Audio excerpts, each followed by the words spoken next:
कांग्रेस नेता टीकाराम जूली अपनी press conference के जरिए आरोप लगा रहे थे बीजेपी पर। कुछ और खबरों पर नजर डालेंगे। भाजपा नेता और राज्यसभा सदस्य घनश्याम तिवारी ने पूर्व मुख्यमंत्री अशोक गहलोत पर पलटवार किया है।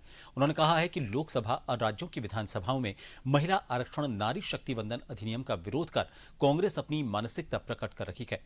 आपको बता दें कि गहलोत ने जयपुर एयरपोर्ट पर मीडिया से बातचीत करते हुए यह कहा था कि जब देश के 5 राज्यों में चुनाव चल रहा है तो ऐसे में संसद में इसे नहीं लाया जाना चाहिए, इससे मतदाता प्रभावित होता है।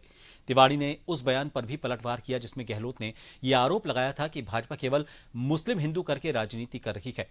इस पर तिवारी ने कहा कि कांग्रेस ने देश का विनाश किया है और इसी के चलते अब हाशिए पर है।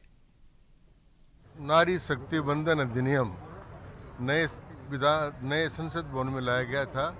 उसमें यह तय किया गया था कि जनगणना के बाद में इसको लागू किया जाएगा, पर 2029 में लागू कर दिया जाएगा। चूँकि जनगणना में देरी हो रही है, इसलिए 2011 की जनसंख्या को आधार मानकर ही नारी शक्ति वंदन अधिनियम है वो लागू किया जा रहा है। इसलिए सर्वसम्मति से पहले पास हो गया था। अब उसको जनगणना के बाद के बजाय जनगणना के पहले करने के लिए इसलिए 16-17 को नया सत्र का है वो बढ़ाया गया है। कि सबसे बड़ा खतरा लोकतंत्र के लिए कांग्रेस पार्टी है। कांग्रेस पार्टी के जो नेता हैं वो बाहर जाकर जिस प्रकार देश विरोधी बातें करते हैं, तो कांग्रेस इस देश के लिए खतरा बन गई है।